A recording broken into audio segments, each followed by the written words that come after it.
Hello friends, in this video I will show how to play video in custom slow motion in YouTube. So very simple and easy way. Search youtube.com, then visit or open any video, then click on this gear icon,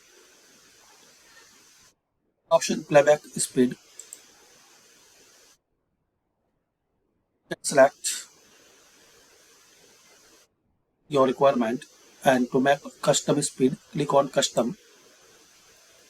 Here you can select your desired speed.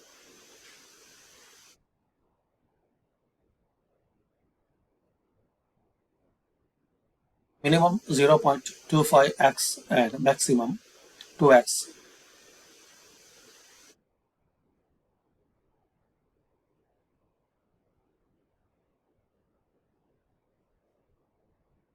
So this is the way you can watch YouTube video in custom slow motion.